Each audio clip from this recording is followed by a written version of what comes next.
I'm sorry, I call this regular meeting of the Board of Education to order at 7 p.m.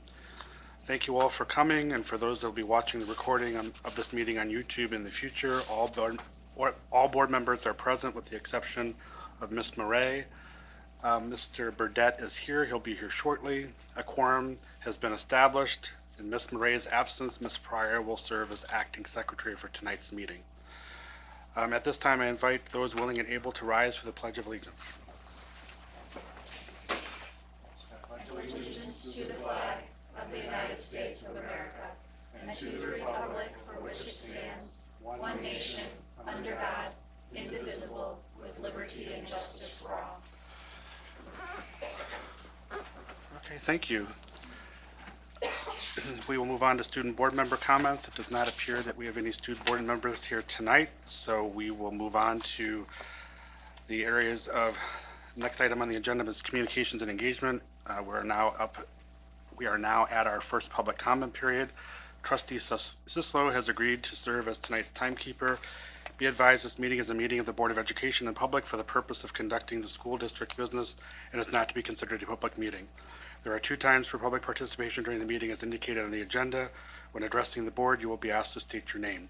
The board determines the amount of time granted to individuals or groups to speak. Each person shall be allowed to speak for up to 3 minutes. Board members may question speakers but are not obligated to answer questions or make statements or commitments in response to issues raised by the public. In general, such items will be referred to the superintendent for advisement, investigation, study, and/or recommendation, or designated as future agenda items for board consideration. Are there any students wishing to address the Board of Education? Are there any others wishing to address the Board of Education tonight? Just make sure you turn the microphone on. Thank you. Is it on? Yeah. George Older. So I know Miss Murray's not here to defend herself, but there was a comment made about freedom of speech. And and before I go on, I did get Avery Powell's permission to speak about her here at the board meeting.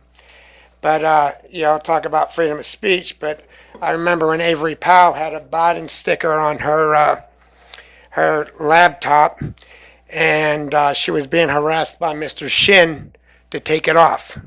That's not freedom of speech. And then another issue with this freedom of speech is these people that run these public social media pages where you guys don't agree with something, so you promise them leadership billets with activities and everything to take the comments and the posts down. That's not freedom of speech. Second of all, I wasn't going to address this, but about a year ago, some bad things happened off campus, and I'd like to make sure everybody knows it was off campus. But we know what happens off campus always gets back to campus. Well, I gotta watch what I say. I was gonna bring a visual, but through legal advice, I was told to hold off on it because of the sensitivity. But anyway, there are children teenagers being harassed for the bad things that happened to them off campus. It's a constant issue. I know of one student that had to relocate to another school because of the harassment. Now they got that child off the campus. Now they're starting to retaliate against another child.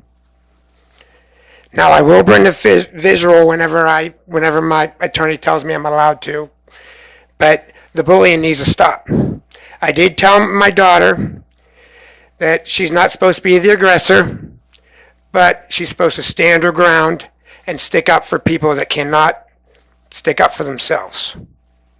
So I want to be on record by saying that. The bullying's got to stop, and it's traumatic. I wish I was able to bring the visual I wanted to show you. Thank you. All right, thank you for your comments. Are there others that wish to address the Board of Education?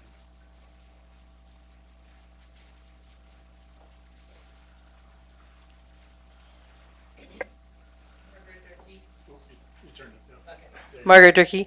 I just want to say thanks to the theater group and the kids. I was part of a group that got to go see the partial part of the play today. It was really cute. The kids loved it, and some kids, well, one student decided to get up on stage, but otherwise the kids loved it, and the information that they give, the questions that they answered was really productive for the children too. And I think that everybody should go see it this weekend. Thank you. Thank you for your comment. Are there others wishing to address the board? Okay, thank you. We'll move on to strategic plan business. First up is the WISD PAC update from Ms. Bennick and/or Ms. Norton. Good evening, Andrea Bennick, and Sarah's here, but I'm speaking. It's just how it goes with us. Thank you for the opportunity to connect with you all this evening. Earlier last week, Sarah and I met with Dr. Phelps and Mr. McMahon. We had a really wonderful collaborative meeting. We talked about what our expectations are around communications with staff and families. It was a really nice getting to know you time with Dr. Phelps. During that meeting, we reviewed the special education guidebook that Sarah was awesome about developing last year, maybe, I think. Anyway, she took a lot of time to really simplify and put into layman's terms what different processes in special education look like. And so we had the opportunity to kind of review that and see if there were things that needed to be updated or tweaked. And we considered, during that meeting, we considered what information would be appropriate to share on the district website under the special education tab. Currently, there's not a whole lot there, and we would really like to work on expanding that so that our families have easy access to information. We also talked about whether it's appropriate to have a special education tab on each building's page. Some people don't necessarily think to go to the district homepage for information, but families that are in specific buildings may be more able to navigate that building's website easier. We had some preliminary planning for a meet and greet with Dr. Phelps. We would really love to have families come out in a off-site location, kind of just a familiar, easy, neutral get-together so that they can make first contact in a non-adversarial or non-confrontational place. Details are being worked out on that, and whenever our plans are finalized, we will share those. And along those lines, Dr. Phelps shared a really nice introductory email with our families in the district. It was nice to have her reach out and introduce herself. Several staff, along with Sarah and I, are wondering about how to streamline communications for families of students with IEPs. The question is there if PowerSchool or Messenger allows for the option of creating a list solely for students with IEPs or 504s. We know we can send them out per building. We know that we can send things out at grade level. We're just wondering if there's a way that we can easily distribute information with an IEP or 504 designation. Our current distribution method is sharing information with staff and administrators and asking them to share information with students on caseload. And we have a mailing list. Sarah and I have a private mailing list, but it only reaches about 10% of the student population that receives services. So if we could broaden that, we would really love to. Our meeting was a great initial collaboration. We look forward to continuing to partner with Dr. Phelps and Mr. McMahon and the district at large to share special education resources and information. Just a quick reminder of the upcoming 8th to 9th grade transition night for students and their families who have IEPs and 504s. It will be here at the high school on Tuesday, May 12th at 6:30. And again, that's only for families and students of students who receive services. So with IEPs and 504s, it's not a district-wide or grade level-wide opportunity. PAC is looking forward to hearing about the state report from the LRE process, and we were told that it may take between 2 and 3 months to complete, so hopefully the report will be done by the time we have our next meeting in May. Our next meeting is Tuesday, May 19th from 6:30 to 8:30. This meeting is in person only and off-site. It's likely to take place at the Ann Arbor Brewing Session Room, and we will be discussing next year's agenda and determining who is still planning on serving in PAC. And thank you for this opportunity to share with you tonight. Thank you very much. Any questions? Okay, thank you. All right, next up, we're going to hear from Miss Jessie Kishiyama, who will provide us with a Paddock Elementary Childhood Center update. Thank you.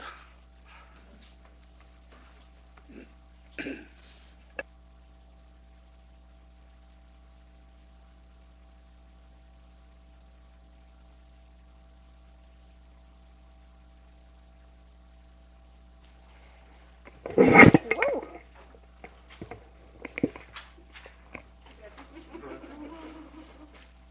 Wait for my presentation to boot.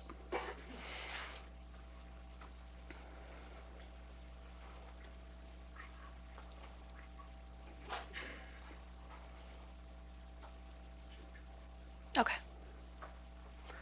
Thank you, everyone, for having me, and Mr. McMahon for inviting me to present at the board meeting tonight. I was very excited to show off our program and get to talk to you a little bit about early childhood. Thanks to the PAC for reps for being here as well and doing that presentation. I work closely with both of these ladies, and it's really exciting, all this good work that you two are doing as well to help connect the district with the families and all that stuff. So all those things. I'm like, yeah, let's do all of those. Yeah. All right. So I get to talk to you about early childhood. Ryan said keep it simple, 10 minutes. So I also like to talk. So hopefully just tell me to wrap it up if I'm talking too much. All right. So I'm just going to give you a kind of a brief overview about our program and some of the key highlights. So here we go. Hi, I'm Jessie Kishiyama. I am the Executive Director of Paddock Early Childhood Center. So most of you probably already know, but we are located at Paddock. So our building is now birth to first grade. So it's this really amazing opportunity that we all kind of participated in about 2 years ago to move our second graders up to Simons, to bring our infant toddler program back to Paddock, and really create this awesome continuum from birth to first grade, where our students are coming in very early and they're getting really used to our systems, our staff. We get to know them really, really well, and then it's this beautiful opportunity for supporting this transition as they grow and go to young fives and kindergarten and first. So we love it. So thank you for supporting that move. Today I'll talk about some highlights. So we'll talk to you a little bit about our program, what we offer, our growth in the last 3 years, our curriculum, our staff, our full inclusion program, and then recruitment enrollment. I'll go fast. So under our umbrella of PECC, we have many things. Included in our school district rules, we also have Michigan licensing rules, among other things. And so there's lots that go along with each of our different programs. So we have our infant toddler program. We have tuition-based preschool for 3-year-olds. So we offer both full day and half day options for 3s. We have our no-cost preschool program for 4s. So that's our universal preschool GSRP. We offer a full range of special education supports and services for any children age 3 to 5 with a disability. We actually start that process typically at about 2.5 to help transition for kids that have already been identified in the community. We operate the district before and after school care program, so breakfast club and prime time. It's now all located at Paddock as well. It used to be split between Simons as well, but we are all at Paddock now. And then we also do year-round summer camp and summer care for early childhood. So that's kind of all under the umbrella of our license and our program. Oh, and I skipped early on. We also work hand in hand with our early on. So anyone 0 to 3 in Milan area school district boundaries who's been identified as potentially having a developmental delay or a disability is oftentimes referred to early on, and then we actually kind of handhold and support that transition into district programs, really starting at the age of 2. I have monthly meetings with the early on team from WISD and help support them into the evaluation process into school. So there's lots of different components to making sure that all of our kids in Milan are getting access to the support they need. A little some data about early childhood. There are 1 million neural connections per second in early childhood. 80 to 85% of brain development occurs prior to the age of 3. And so oftentimes in our society, early childhood gets kind of cast a little bit as, oh, it's just daycare or it's just child care. And the more and more I spend in this position, the more I just get really excited and passionate about how that's so not true, and how these interactions and teaching that are happening, even from our little babies at age 1, are so crucial to future learning. And we have such an opportunity that we have this early childhood program, and the amount of literacy and language and things that are happening before they even get to preschool and before our preschoolers get to kindergarten. It's a really big opportunity. In our program, we have 170 early childhood students, ranging from infant, toddlers, and preschoolers. 115 school-age childcare students, so before and after school care. Those range from young fives kindergarten all the way up to middle school. We serve about 200 summer care or summer camp students in the summer, not all in one day, but that are enrolled. We have 11 classrooms in our program, and we serve 23 students with disabilities. As of today, I just counted before I did this presentation. Our growth. So again, as many of you have heard at board meetings and things, in the state of Michigan under Gretchen Whitmer, she has really released universal preschool for 4-year-olds. This is really a kind of new grade level in Michigan, similar to kindergarten in that there's no more income cap on 4-year-old preschool. So it's really open to all. And we have not had it. I think this is the 3rd year. I just started enrollment for next school year, and I think this is the 3rd year where the cap has been completely removed. That we still collect income, and lower income families are prioritized to get spaces first, along with other situations. But there's no cap on it. So just in the last 3 years, our program in GSRP and 4-year-old preschool has gone from 36 students to 82, which is a 128% increase. So I definitely have more gray hair, according to my sister, who I just saw recently.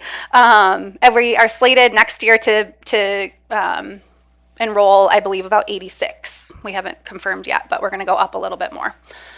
We've gone from 7 classrooms to 11, which is a 57% increase. And we also expanded from a 4-day program to a 5-day program. With universal preschool, we felt like it was very important for working families. Working families don't work 4 days a week, and so they really needed that 5-day option. I mean, we do work with all families if they need if their child maybe isn't ready to do 5 days. It doesn't have to be that, so we can build up to it over time. But we did that. I think this is our 2nd year of a 5-day program. A big reason for this growth is universal preschool. However, we also looked at our wait list and our data, and we had a big need for infant toddler care in the community, and so we were able to expand that program as well. And I still do have a wait list for infant toddler. Oh, my thing's getting kind of cut. Oh, this one looks good. Okay. So as I said, this really is because of universal preschool, no income cap, all means all. Any questions about free preschool before I go on? Okay. A little bit about our curriculum. So often I hear, oh, do they just play all day? And we don't. Miss Andrea works in our program as well, and we do so many things. We have the Early Childhood Standards of Quality through Michigan Department of Education. There's 2 curriculums that are approved through the state that are aligned with the standards for early childhood, and ours is obviously one of them. And all of our kids, even my little babies that are 13, 14 months old, they have a daily structured routine. Their teacher is doing really appropriate toddler, activities at small group time, sometimes on the floor. They do large group time. They transition to each part of their day, even from 1 and 2 years old, and all developmentally appropriate at their age. And they're learning so many things within these activities. So even from our baby room, it's standards and data driven. All of our rooms have predictable daily routines. Some of the things that are highlighted in early childhood is are amazing, side note, because when we get to kindergarten and first grade and the academic rigor gets intense, sometimes we don't have much freedom to expand or to really focus on student ideas and more student choice and voice. And in early childhood, we still get to do that. So the curriculum is called High Scope, and it really focuses on listening to students' ideas, reinforcing what they're thinking and talking about, and honoring their choices, in ways throughout their daily routines. There's a big focus on language and literacy, vocabulary. Kids need to be able to have those skills and know that foundational language before they can read, before they can write. They have to know a lot of vocabulary words and know how to solve problems as they come up with peers. And so that's the next part. We focus a ton on social emotional regulation and problem solving, not adults driving consequences for kids and telling them, yes, no, do this, you can't have that anymore. But really, again, listening, validating feelings, and having them voice, like, what happened? What's your problem with, tell me about what happened, restating in their own, from their own words what happened, and then having them help come up with ideas to solve their problem together. Oftentimes it's about sharing, but lots of things come up, and it's so cool because they get very empowered as they learn to solve their problems. They think of, the other day I was supporting some kids that were very upset because they both wanted the same book, and I worked through our steps of what should we do to solve this problem, and they were like, we should get an ice pack, which made no sense, but they were both very into this idea that, and as long as it worked for both of them, it worked, for us. And so they went and solved their problem. They got an ice pack. But it's just really teaching them to be self-empowered and work through those issues. So all that to say, early childhood is a really awesome place where we can do a lot of these skills before they get to that rigorous academic setting. And then we work on all of the foundational skills, large motor, gross motor, fine motor things, so that they can have the strength to hold a pencil and do all the things that we need them to do in kindergarten, and beginning academic skills. Here's some data from Milan. So this was cool from our internal review process this spring or in November. Simons presented some data where they pulled second, third, and fourth grade IRIP data based on the percentage of students who required an IRIP and the year that they entered Milan area school district. And so you can see if they started with us in Milan, either in preschool or in young fives, the percentage of students that required an IRIP was somewhere around 30%, by the time they got to second, third, or fourth grade. If they started with us in kindergarten a year later, that percentage of students needing more academic intervention was higher. And if they didn't start with us at all until first grade, you can see the big jump in students that needed a lot more intervention for academic support. What this is showing us is, again, what a lot of the data in early childhood supports is early intervention, early access is the key.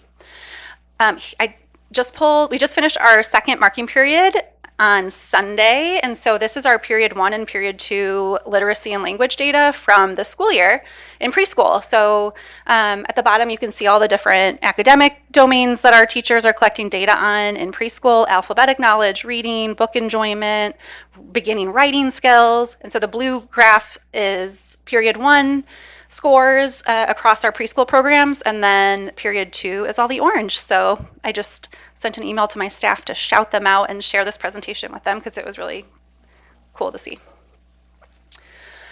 A quick note about early language exposure. So by age 3, children in language-rich environments hear millions more words than children in low language environments. So again, just hitting that point of how important it is to have highly engaging, interactive, language-rich environments at a really early age as an indicator of future academic and success.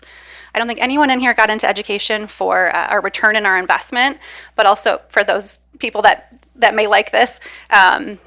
There's data, I think, out of Harvard about there's a $7 to $13 return for every $1 invested in early childhood programs for future business output. In short, preschool works. Here's a couple of our cuties. One of our students on here attended our internal review process as well. And when she got home and her parents asked how it went, she said, "It went good. Everyone's obsessed with me."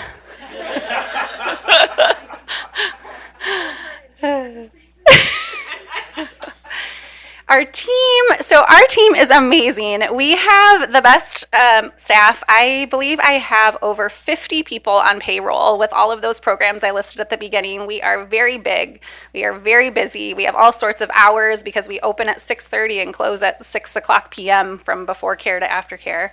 And it takes a lot of people and a lot of part-time staff. We have a lot of people in college, and so my brain is a little wired at times, but our staff are awesome, but it's been a lot of growth fast. And so I'm very proud that 3 and 4 of our early childhood staff have completed or are progressing towards completion of degrees in the field.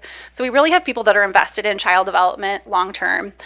88% of our early childhood staff have been hired in the last 4 years, which means I have hired them.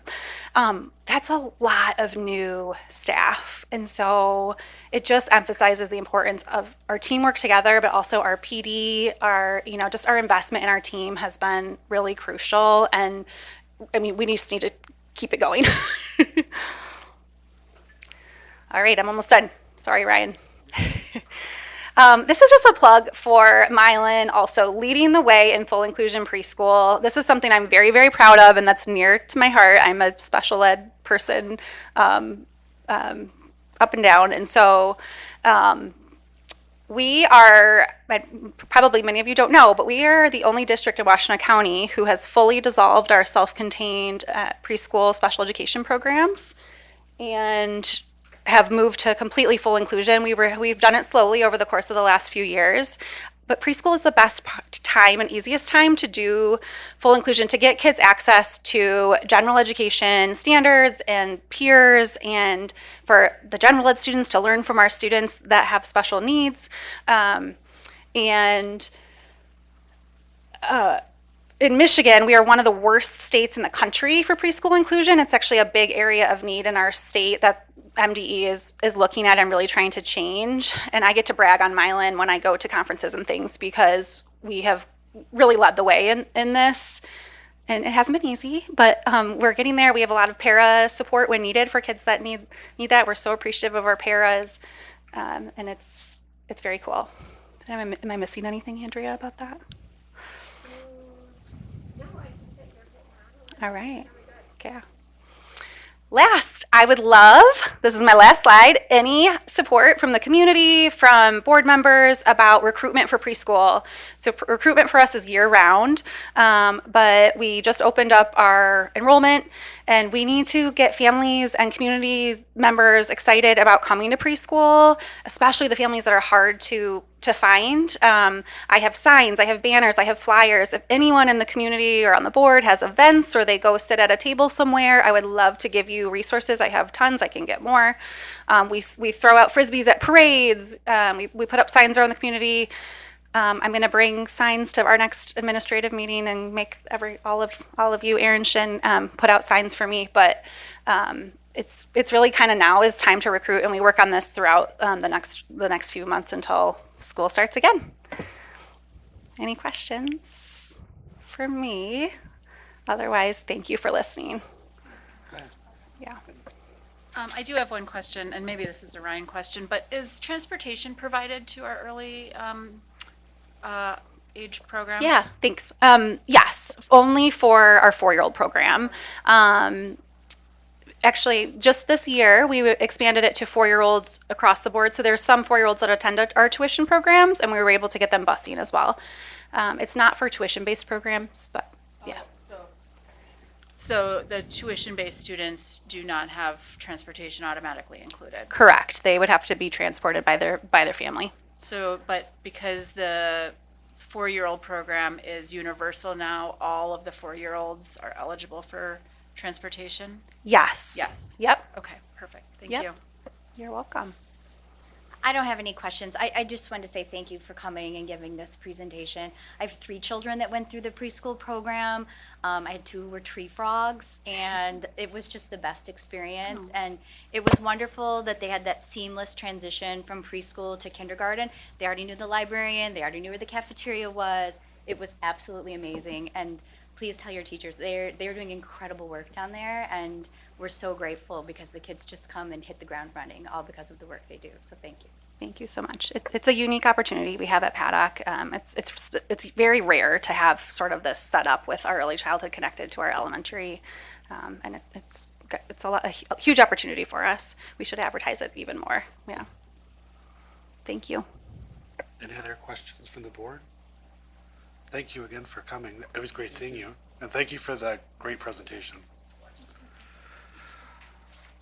All right, next up on the agenda is consideration by the Board of Education to revise, repeal, and/or adopt board policies as detailed in attachment A.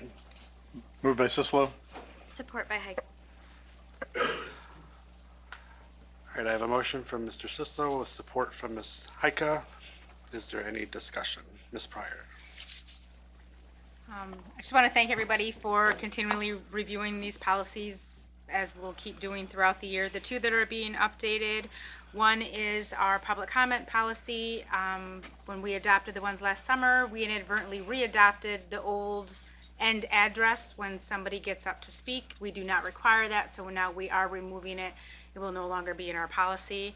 The other policy is the 3115B to change the role from Mr. Smith to Ms. Phelps, who is our 504 coordinator, IEP coordinator. So that stuff is available in our policies online for people who want to access it. So those are the two that we are updating tonight. But there are 11 more for the next meeting. I'd ask everybody to review, see if you want anything to discuss, any policies. You do, leave it in the comment, and I'll bring a alternate one forward. Thank you. Mr. McMahon, do you have anything you want to add? Any discussion by board members? Mr. Sislo? I'm so used to saying Mr. Sislo.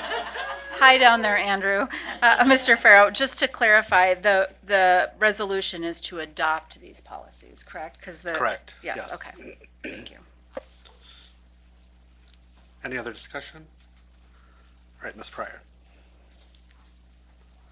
Burdette, Yes. Farrow, Yes. Gutierrez, Yes. Heika, Yes. Pryor, yes. Sislo, Yes. motion carries 6-0. Okay, we'll move on. I need a motion to approve the Milan Area School Director's salary schedule as provided in attachment B. Moved by Burdette. Support. Support by Gutierrez. All right, I have a motion from Mr. Burdette with support from Dr. Gutierrez. Is there any discussion? Mr. McMahon? Mr. Farrell, thank you. The only change on the director's salary schedule is the addition of a position, and that's the assistant director of PECC. The early childhood program led by Jesse, we were able to secure grant funds under the GSRP monies that we learned that other districts in the area have the same thing. They have assistant directors covered under grant funds, so we're adding that position in, which we'll be bringing to you in just a moment. Are there any questions from the board? Can I just make a point Yes. that this is only administrators, right? So those of us who may have a teacher or other staff member conflict, we don't have a problem on this, right? It's actually directors, not even administrators. Correct, thank you. Okay. Ms. Pryor? Farrow, Yes. Gutierrez, Yes. Heika, Yes. Pryor, yes. Sislo, Yes. Burdette, Yes. motion carries 6-0. Okay, with respect to Paddock Elementary Childhood Building, I need a motion to approve Dr. Kelly Gubraj as the Paddock Early Childhood Assistant Director. Moved by Pryor. Support by Heike. Okay, I have a motion from Ms. Pryor with support from Ms. Heika. Mr. McMahon? Thank you, Mr. Farrell. It's Kelly Grobrogi. I should have prepped you on that one. But, so Kelly comes to us. She's actually currently teaching at University of Toledo. She has her doctorate in early childhood education. In curriculum and instruction with an emphasis in early childhood education.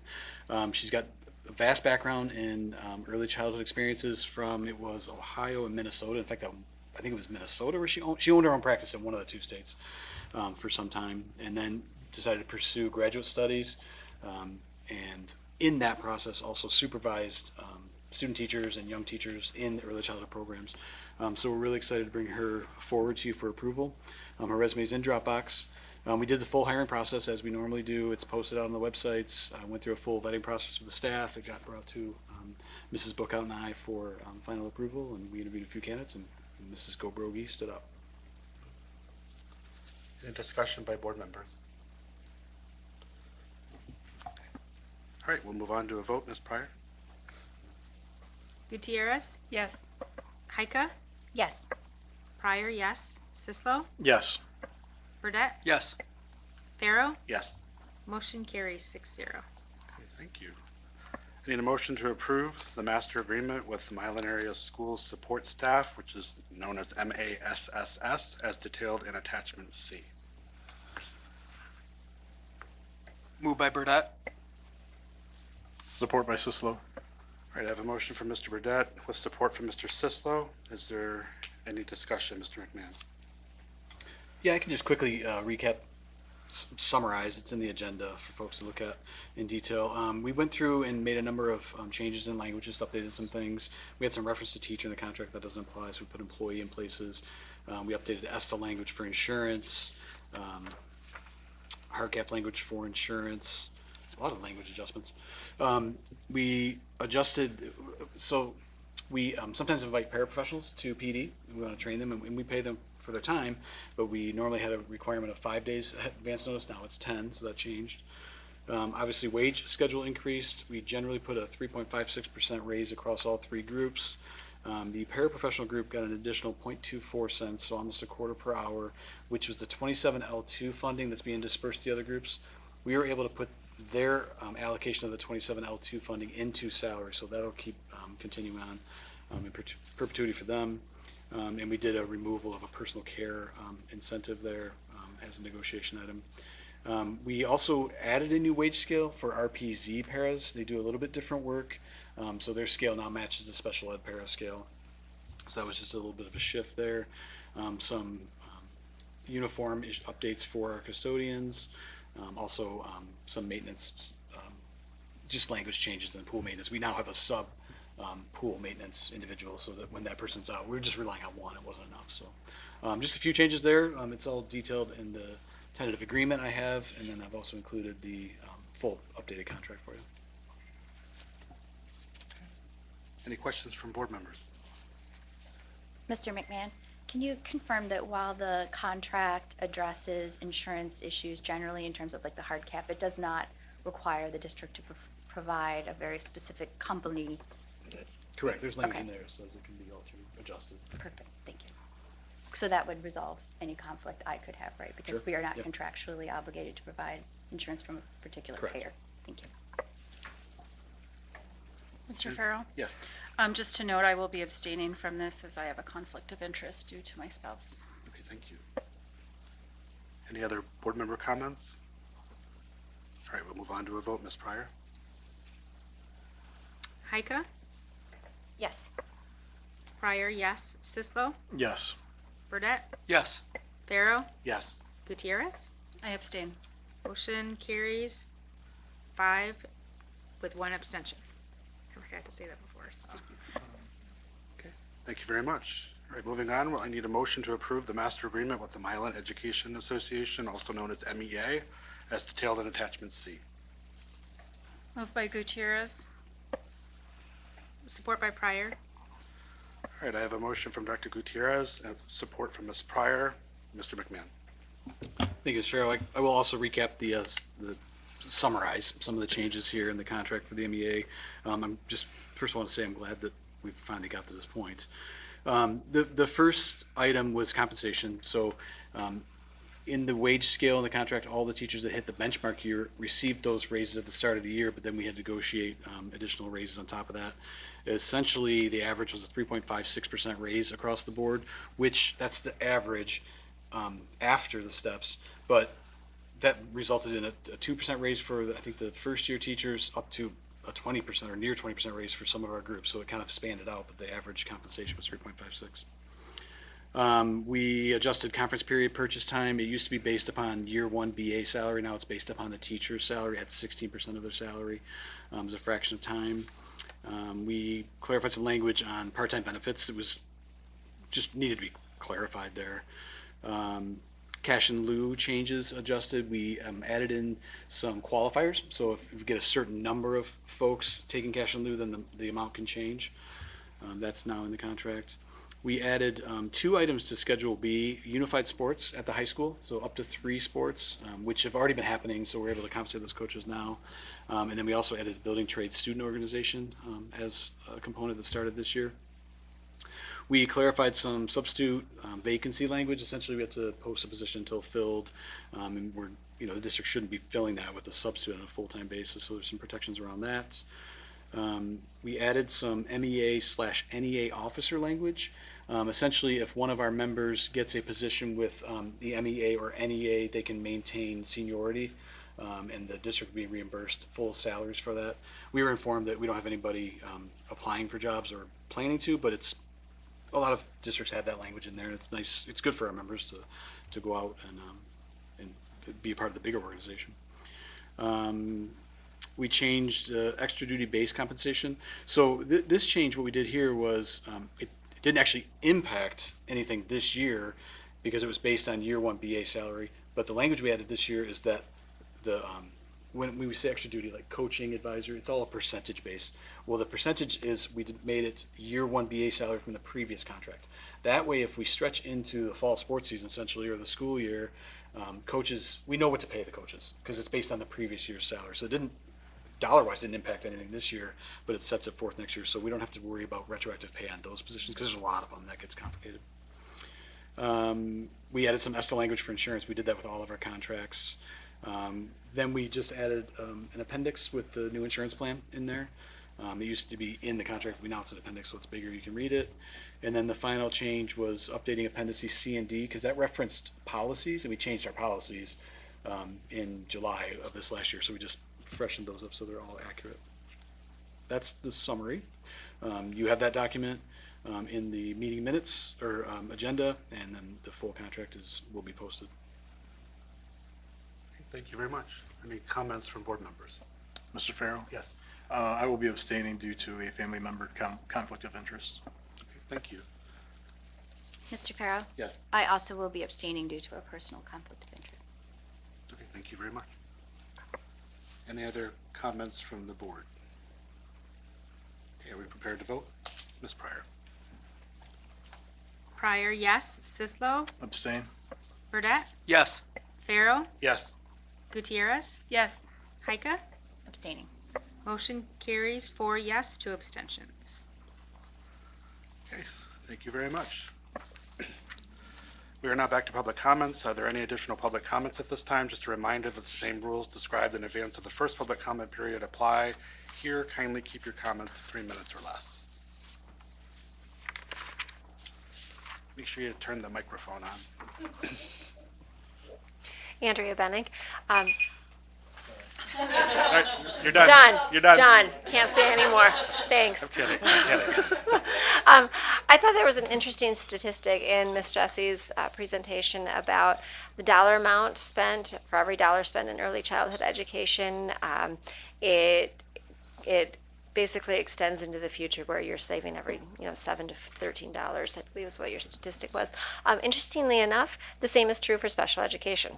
So for every dollar that you spend on habilitative efforts where you are growing your child's skills from the beginning versus rehabilitative where you are trying to correct something that has already been a deficit. If you're starting from the beginning, spending that dollar initially, it carries out in the same fashion as early childhood education. So the more money that we pour into special education societally, down the road, in terms of young adult programming or job programming, things like that, it actually contributes very positively to society. So something to kind of keep in mind as we think about our special education services that we provide and the things that we do for our students with disabilities as well. Thank you. Thank you so much for your comments and for your advocacy. Any other comments from the public for the Board of Education? Okay, thank you. Next up on the agenda is Assistant Superintendent comments. Ms. Bookout. Thank you, Mr. Ferrero. So I have a couple updates I wanted to share from around the district. The first thing is that our spring conferences are underway this week. The high school conducted theirs this evening. The middle schools are tomorrow night. Elementary schools are throughout this week as well as tomorrow night. So we appreciate all of the late hours that our teachers are putting in this week, and also the conversations that our parents are coming in and having with the teachers to make sure that we're supporting all of our students. Both Paddock and Simons also sent home report cards today, so if there are any parents out there that haven't seen those yet, you're going to want to check backpacks and folders. And as a reminder, middle school and high school, those grades are always available online. If there are any families that don't have online access, please contact the school and we can make sure that we get that information to you. As always, March is Reading Month, so that's a big deal in our elementary schools. At Paddock, they're having a wonderful celebration that's Olympic themed. Be the Reading Champion. They had a great opening ceremony where all of the teachers passed the Olympic torch, and even our infant and toddlers were involved in that, so all of our students were able to participate, which was wonderful. Simon's theme is Dig Into a Story, which is garden themes. There's lots of fun activities all month long, so I encourage our elementary families to check the family newsletters that went home that have calendars about special dress days and different events that are happening all month long. At the middle school, our students are observing Disabilities Awareness Month by promoting Inclusion Month. That's led by our National Junior Honor Society, which is led by Mrs. Barker, who's here. Students first were invited to take an inclusion pledge last week, or 2 weeks ago, and then last week we're learning about the R word and how hurtful that word can be. And so that was really important and impactful for our students. Then coming up next week is going to be talking about Down syndrome. So our middle school students have opportunities to rock their socks every day. So I want to say a big thank you to our National Junior Honor Society for putting this work together. I've been able to get a sneak peek of all of the slideshows that the students are putting together with great videos and resources that are very appropriate and center student voices of students with disabilities, really sharing their story and the impact that inclusion has on them. So really excited about that opportunity that we're continuing to promote at our middle school. Finally, this Monday we have professional development. That is a full day of professional development. Staff have different agendas depending on the needs of their building. Some of those topics include strengthening Tier 1 through MTSS practices, reviewing student interventions and student progress, preparing for some of our state assessments that are coming up in April and May, and continuing training with our new CKLA ELA curriculum at the elementary buildings. I also want to highlight something special that's happening at PECC since Mrs. Kishiyama is here. Their staff is going to be participating in training on the preschool early literacy essentials. That's been a big push at the state of Michigan, these literacy essentials that start off with elementary, it's expanded into 6 through 12, and now they're doing more work with the preschool and really making sure we're building a strong foundation of literacy. So with the Governor Whitmer has done a lot of work in promoting recently her focus on early literacy. So it's exciting to see that we're sort of ahead of the curve in some of this professional development that we're giving our teachers to make sure that our students are prepared to be strong readers right from the beginning of their education. That's it for me. Oh, thank you. Thank you for the report. Are there any questions for Ms. Bookout? All right, next up is superintendent comments. Mr. McMahon. Thank you, Mr. Farrow. Just a few things. First, I want to thank Jessie Kishiyama for the presentation tonight and all the work that her and her staff are doing at PECC. There's a lot going on down there. And it's a little building, but mighty. There's a lot happening.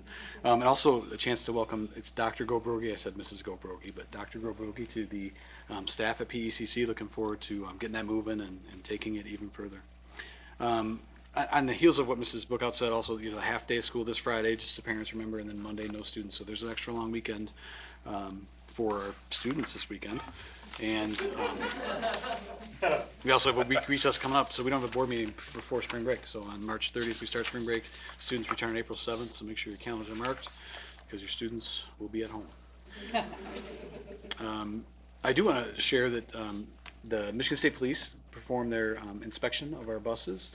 Their annual inspection. I haven't received anything formal from there yet, but I did stop by, and it was 0 tags, flawless inspection. I don't know how many years in a row that is. I have to go look in the records, but it's many. I remember sitting down there with Brian and said over and over. And so something happened. I think some resources are tightening, and so we don't get the stickers and the plaques we used to get. But, I can get that information for you when something official comes out. But just really proud of the work that the drivers and the mechanics and that whole department puts into keeping their vehicles safe for our kids. Just a reminder, our Young Fives and Kindy Roundup is going to be conducted on March 25th. That's at 5 p.m. at Paddock. Please spread the word. Great things happening there. I want to share it. Also, I want to share with the board, I mentioned in a memo last week, but I have some samples here.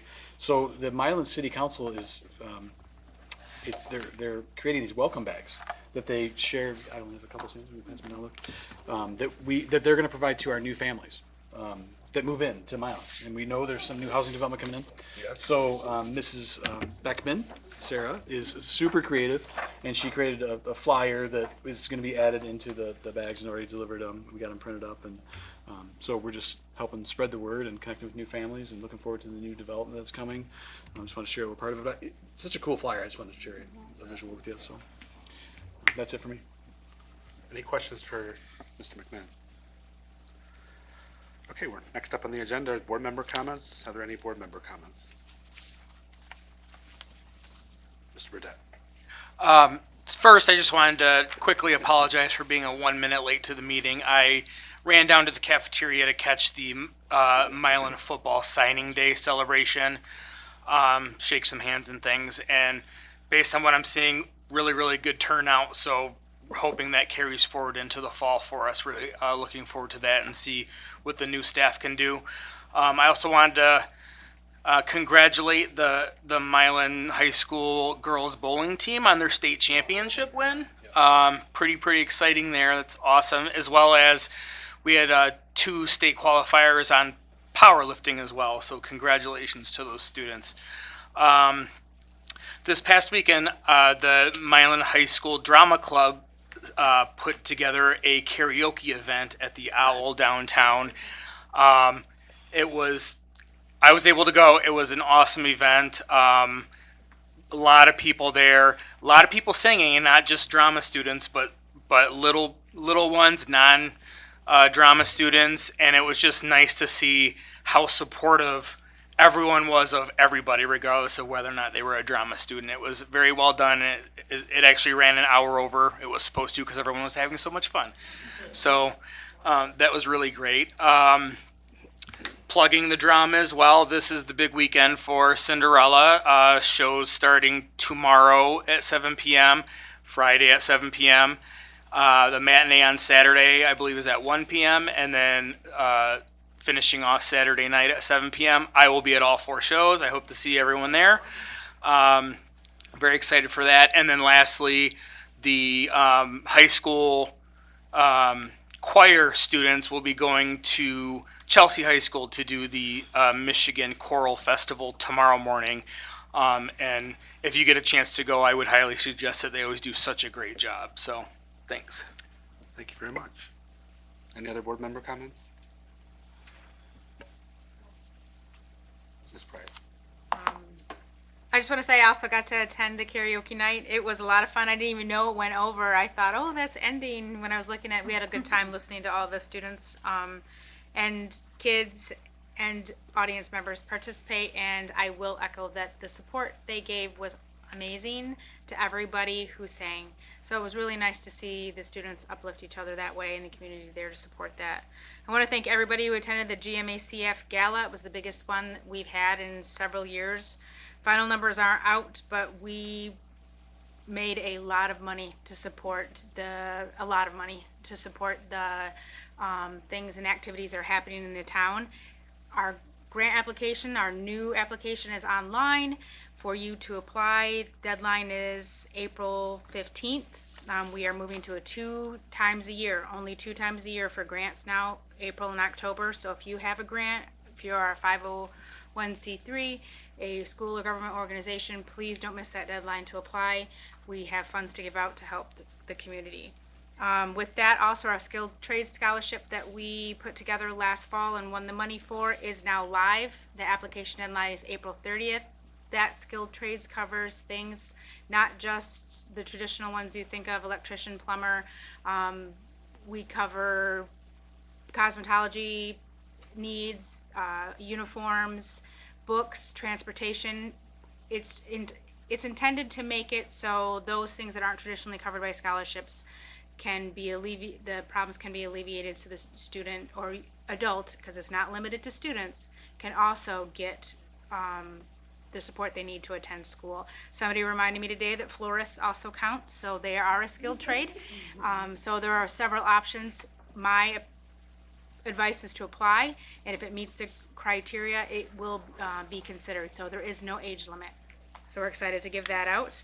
Please check on the GMACF Facebook page or CFM Monroe. And that's all I had. I hope everyone has a great spring break.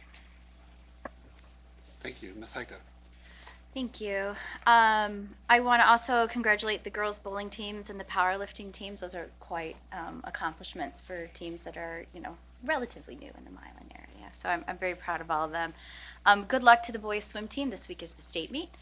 They had several last-minute qualifiers this weekend, so the coach is much relieved. So good luck. They'll be traveling to Holland Thursday night. Also, I want to congratulate we had both boys and girls basketball team members who received league titles and honorable mentions recently. I saw that on our athletic page, so congratulations to all of those kids. The dance team practiced here every Sunday, and those basketball players were here hours and hours on Sunday working. So I just appreciate the hard work that they have put in, and congratulations on your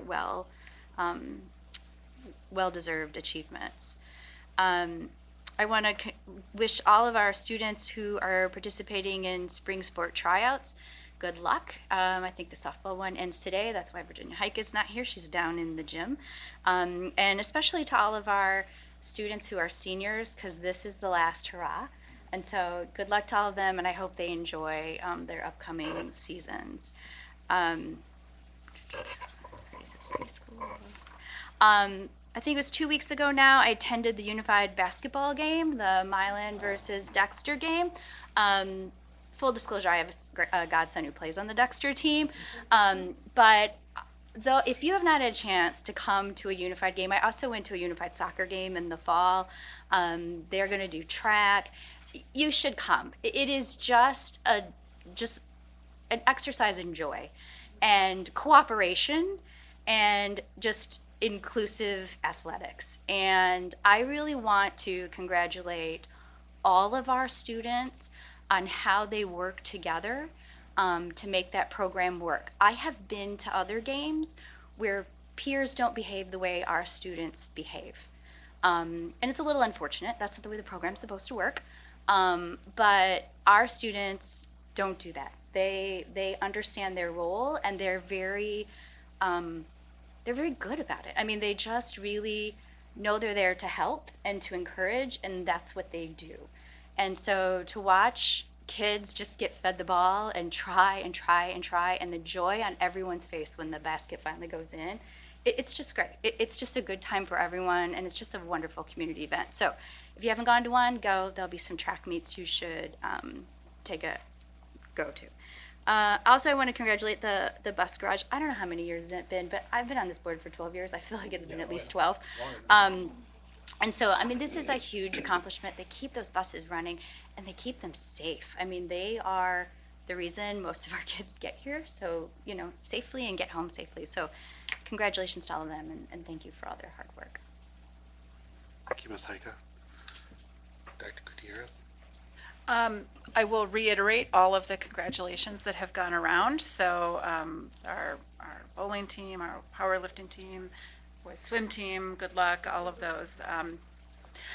I would like to give my thanks to this community for the contributions that were made at the GMACF Gala the other evening.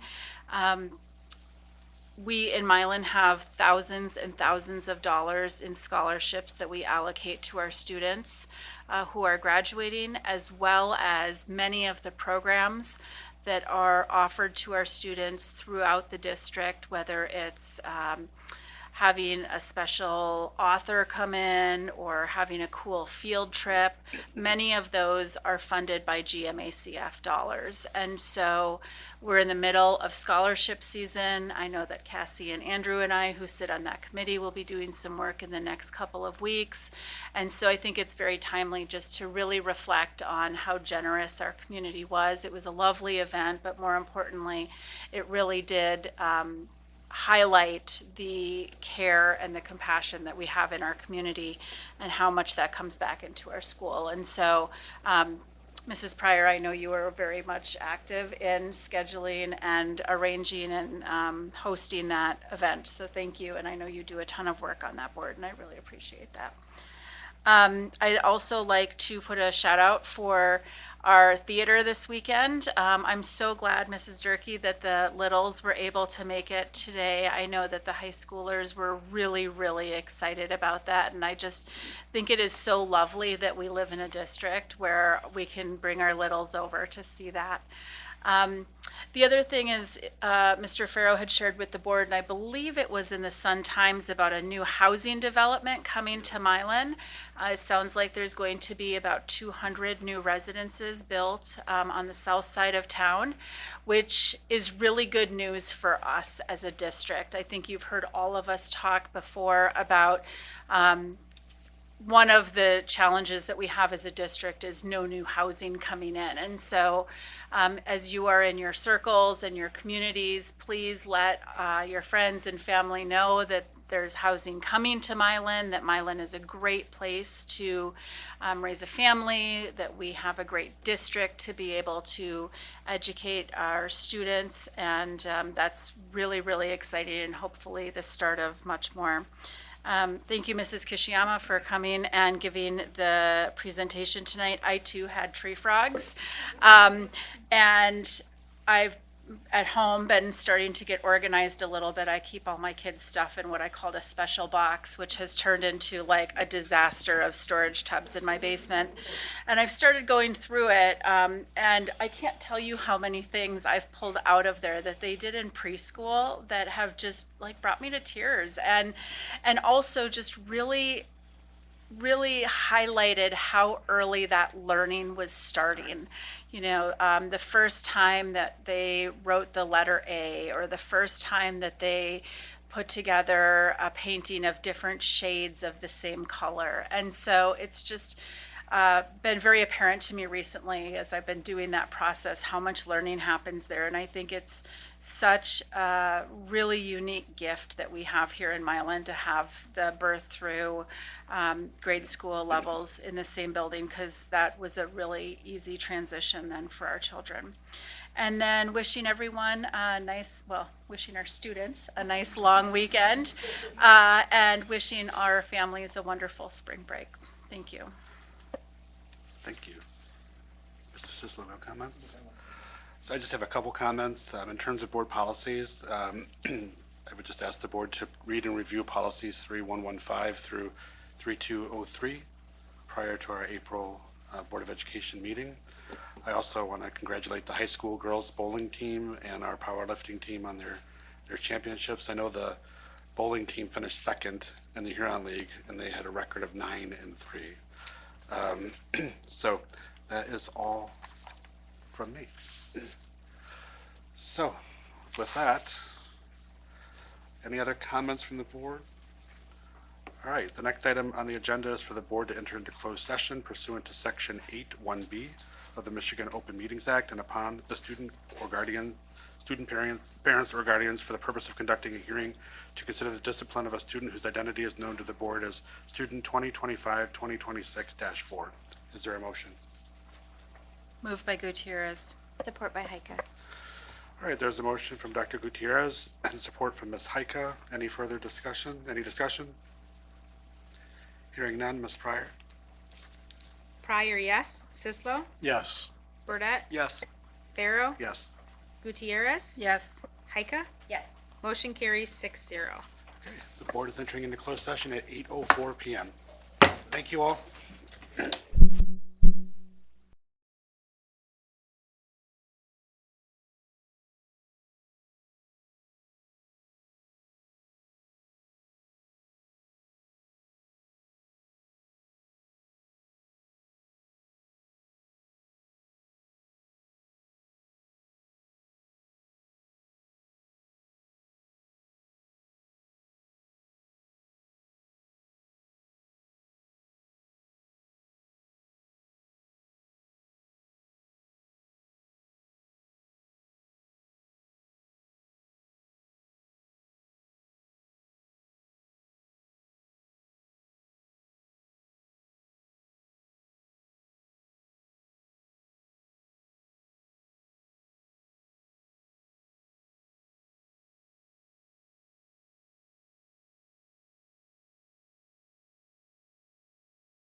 Okay, the board is returning from closed session at 8:58 PM.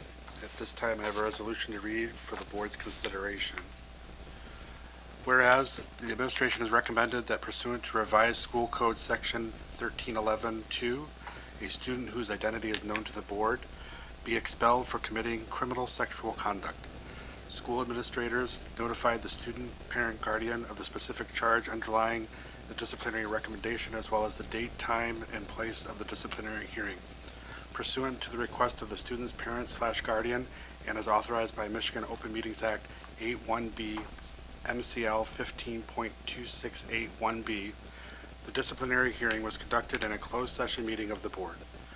The hearing afforded the student and the student's representative an opportunity to respond to the charge and to present pertinent information and evidence for the board's consideration. The board has carefully considered all evidence produced in this student disciplinary hearing. Now therefore be it resolved that a preponderance of the evidence establishes that the student was convicted of, adjudicated for, or pled guilty or no contest to criminal sexual conduct against another student in violation of state law. Based on careful consideration of the following factors, the board determines that expulsion is warranted. The student's age, the student's disciplinary history, whether the student has a disability, the seriousness of the behavior, whether the behavior posed a safety risk, whether restorative practices are a better option, whether lesser interventions would address the behavior. The student is permanently expelled from the district subject to possible reinstatement under revised school code section 1311-6. During the time of expulsion, the student may not be on school grounds or attend any functions at the district without prior written approval from an appropriate administrator. Administrators are directed to refer the student to the County Department of Social Services or the County Community Mental Health Agency and to notify the student's parents, guardians of the referral within 3 calendar days of this resolution. Consistent with revised school code sections 11A and 1311-1, the board finds that the interests of the district are served by this resolution. Consistent with the board's actions taken this date, administration shall promptly meet with the student's parent/guardian to determine those appropriate educational services to which the student may be entitled under state and federal law. Administrators are directed and authorized to implement all terms of this resolution and are delegated all necessary authority to do so. All resolutions and parts of resolutions insofar as they conflict with provisions of this resolution are hereby rescinded. Is there a motion to expel student 2025-2026-4 in accordance with the resolution I just read? Moved by Heike. Support by Burdette. Okay, I have a motion from Ms. Heike with support from Mr. Burdette. Is there any discussion? Hearing none, Ms. Pryor. Sislo, Yes. Burdette, Yes. Farrow, Yes. Gutierrez, Yes. Heika, Yes. Pryor, yes. Motion carries 6-0. Okay, thank you. The meeting is adjourned at 9:01 PM.